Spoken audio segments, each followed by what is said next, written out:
நான் அண்ணாச்சி ஆறுமுகப்பாண்டியன். இது அரசியல் பார்வை.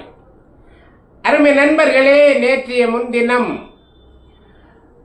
பாராளுமன்றத்திலே திருப்பூர் கம்யூனிஸ்ட் கட்சியினுடைய எம்பி, திருப்பூர் தொகுதியுடைய எம்பி சுப்பாராயன் அவர்கள் ஒரு 11 நிமிடங்கள் பேசியிருப்பார். ஆனால் அவருடைய பேச்சிலே யாரும் கூச்சல் இல்லை, குழப்பம் இல்லை.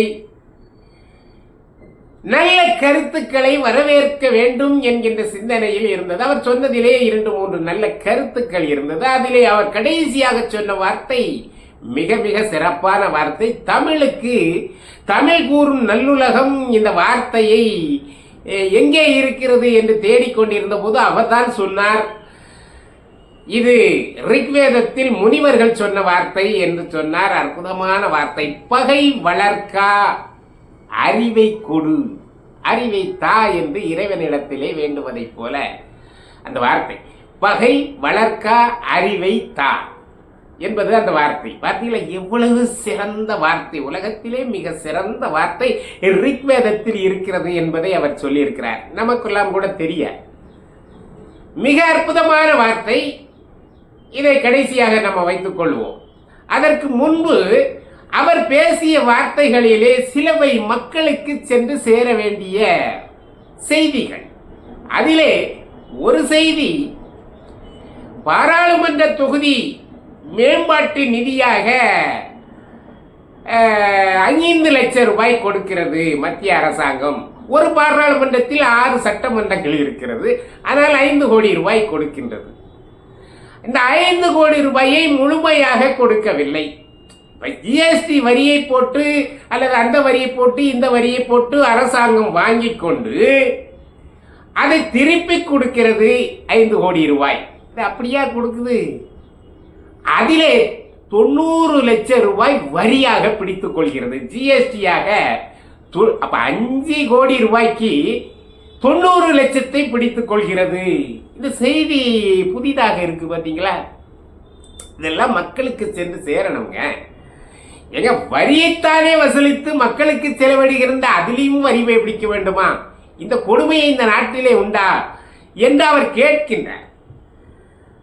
சட்டமன்ற தொகுதிக்கு 4 கோடி ரூபாய் ஒதுக்குகின்றார். ஒரு சட்டமன்ற தொகுதிக்கு அதாவது மாநிலத்திலே 4 கோடி ரூபாய் ஒதுக்குகின்றார்கள். ஆனால் அவர்கள் இந்த வரியை பிடிப்பதில்லை. அப்ப சட்டமன்றத்திலே இருக்கின்றவர்கள் வரியை பிடிப்பதில்லை. ஆனால் பாராளுமன்றத்திலே இருப்பவர்கள் 5 கோடி ரூபாய்க்கு 90 லட்சம் என்று சொன்னால் அதிலே மீதி போக எவ்வளவு இருக்கும்? நாங்கள் எப்படி பாராளுமன்ற மேம்பாட்டை நாங்கள் அந்த நிதியை சரியாக செலவிடுவது என்று அவர் கேட்பதிலே நியாயம் இருக்கிறது இல்லையா? எங்க திருப்பி அரசாங்கம் தானங்க கொடுக்குது. அந்த அரசாங்கம் கொடுக்கின்ற பணத்துக்கு அந்த ஜிஎஸ்டி இவ்வளவு பெரிய தொகையை 5 கோடி ரூபாய்க்கு 90 லட்சம், கிட்டத்தட்ட அதுவும் 1 கோடி ரூபாய் போச்சு. அப்ப 4 கோடி ரூபாய் தான் கிடைக்குது. ஆக இதெல்லாம் சரியான இதா என்று அவர் ரொம்ப வருத்தப்படுகிறார். அந்த செய்தியை கேட்டு நமக்கும் இப்படியா இருக்குதா என்று நாம் அறிந்து கொள்ள முடிகிறது.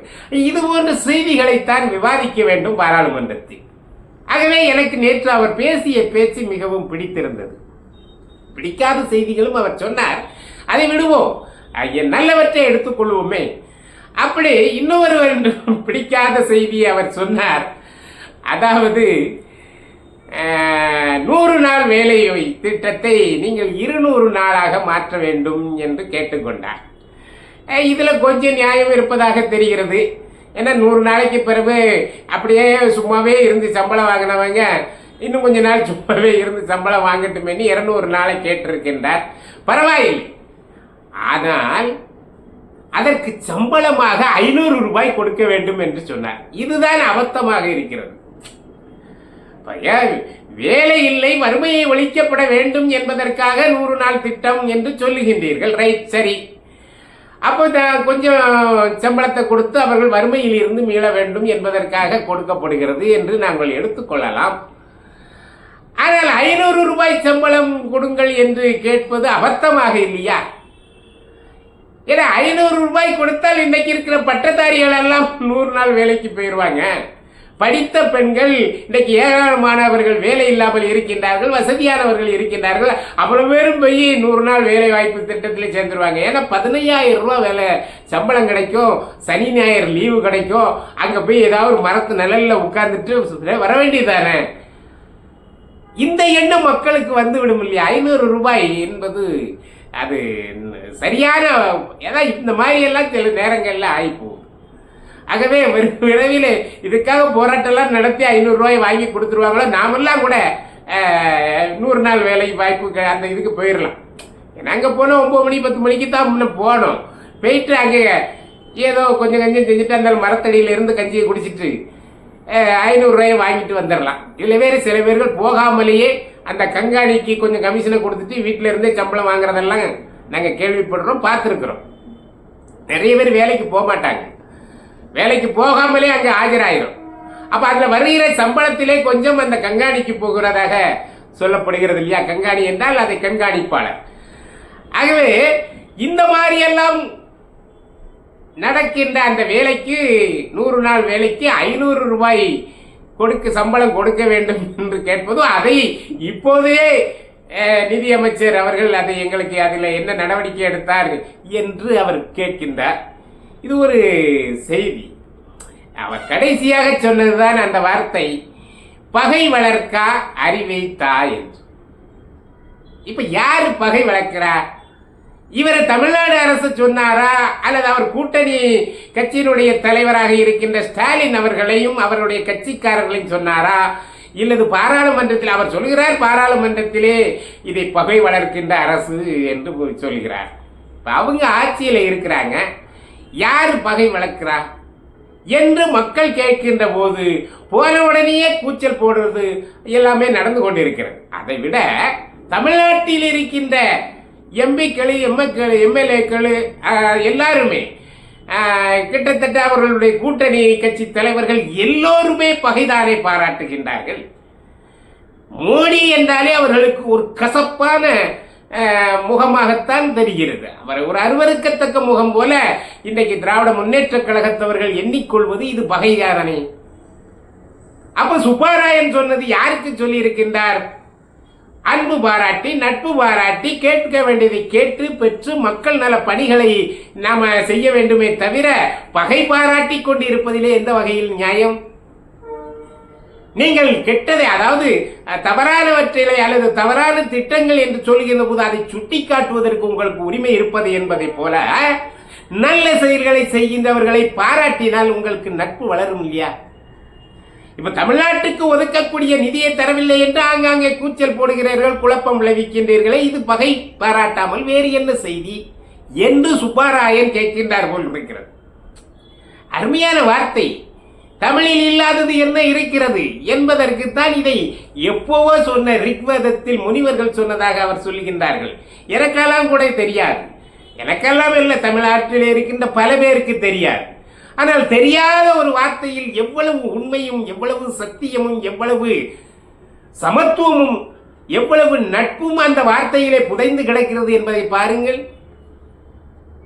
பகை வளர்க்கா அறிவை கொடு என்று சொல்கிறார். எந்த காரணத்தை கொண்டும் பகையை முடிக்கக்கூடியது அந்த அறிவு, என்னுடைய சிந்தனைகள், அந்த போக்குகள் எல்லாம் அங்கே செல்லக்கூடாது என்று அவர் கேட்டுக்கொள்கிறாரே. சுப்பராயன் என்ன பேசினாரோ, அது எப்படி பேசினாரோ என்பது தெரியவில்லை. இந்த ஒரு வார்த்தை சொன்னதுக்காகவே அதுவரை நாம் பாராட்ட வேண்டும். அவருக்கு அந்த சிந்தனை இருக்கிறதா என்று தெரியவில்லை.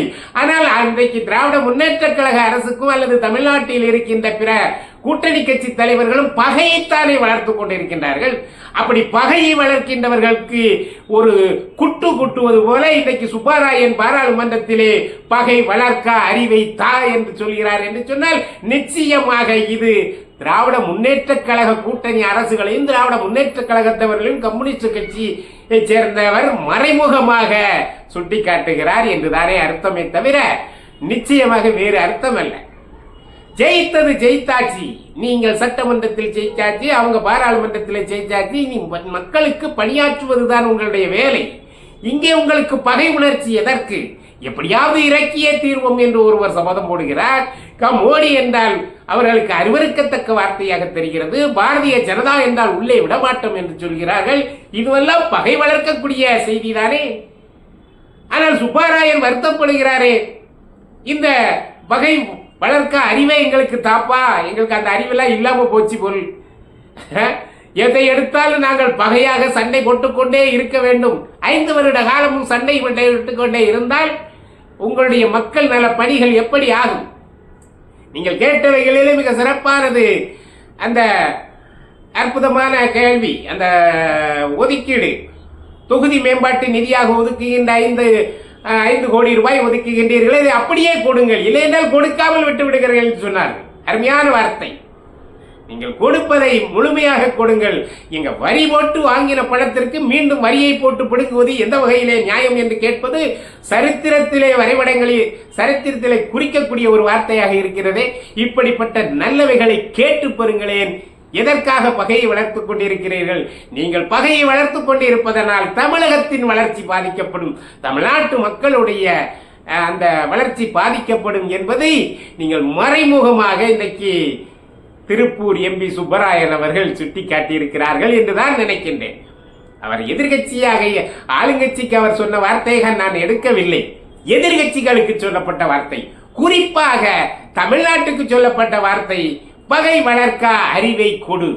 பகை வேண்டவே வேண்டாம், அதை நாம் நட்போடு பழகுவோம், நல்லவற்றை பாராட்டுவோம், கெட்டவற்றை சுட்டி காட்டுவோம்.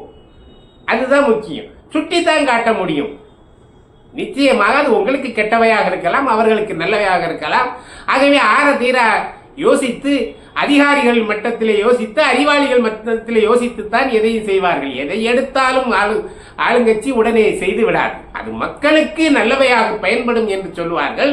அந்த பயன்பாடு உங்களுக்கு தவறாக தெரியலாம், அதை சுட்டி காட்டலாம், அதை திருத்துவதற்கு வாய்ப்பு இருந்தால் திருத்தப்படும். இந்த மாதிரியான வாதங்களை பாராளுமன்றத்தில் வைத்தால் அந்த பாராளுமன்றம் எப்படி இருக்கும்? அதை விடுத்துவிட்டு சென்றதற்கு எடுத்ததற்கெல்லாம் கூச்சலும் குழப்பமும் போட்டுக்கொண்டே இருந்தால் இந்த நாட்டினுடைய கதி என்ன?